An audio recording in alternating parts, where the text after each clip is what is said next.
Mr. Schumer is first. You can answer this personally, you can answer it politically. Looking back at your Senate career over the past 12 years, yes, how have you changed? Well, for one thing, I think that the longer you're there, the more experience you have. But I'll tell you what has changed me. Every day, I travel around the state. And you know, for the first 10 years, we had pretty good times.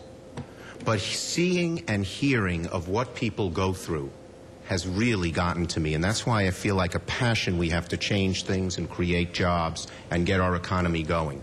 I met a lady named Dorothy. She lived in Webster.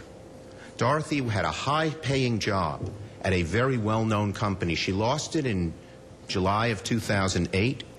She had looked for work every single day till the day I met her in January of 2010 and couldn't find any. And she told me on Christmas Day, instead of going to church and then going to visit her nieces and nephews, what she did is she went online because she thought somebody would post a job and no one on Christmas Day would look and she would find it. I am motivated by the Dorothys to improve our economy. Mr. Townsend? Senator Schumer, you were elected to the Senate in 1998, and you just said for the first 10 years we had great times in New York. During the last 10 years, Senator Schumer, 1.5 million people have left the state of New York. Tens of thousands of our best manufacturing jobs have gone to 49 other states or China. Senator, how can you stand there and say that the first 10 years of your tenure were great times when this was happening underneath your nose? Rock, were you hiding under? Yeah, the bottom line is the economy moved forward until 2008, and then it collapsed. And it gives an urgency to what happened. But I have to tell you, I listened to my opponent. He says he wouldn't be for the stimulus, he wouldn't be for the TARP, he wouldn't be for financial reform. The last time we had a leader who did that was Herbert Hoover.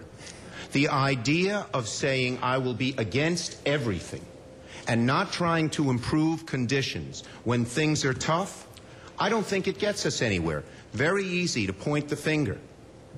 Come up with constructive solutions. So here's a constructive solution, Senator. Most of your stimulus bill was aimed at preserving public sector jobs. Quickly, please, Mr. Townsend. Quickly. All right.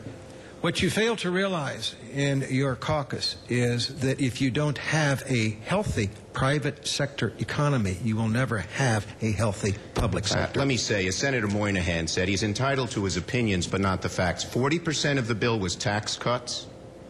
30% of the bill was public works, and 20% was aid to the states and localities to prevent layoffs. The overwhelming majority of that stimulus bill was not hiring public sector jobs. Very little of it was. Let's at least talk about the facts here and not be in fantasy land. Here's the fact. The bill didn't work. I've got to move on to Liz Benjamin.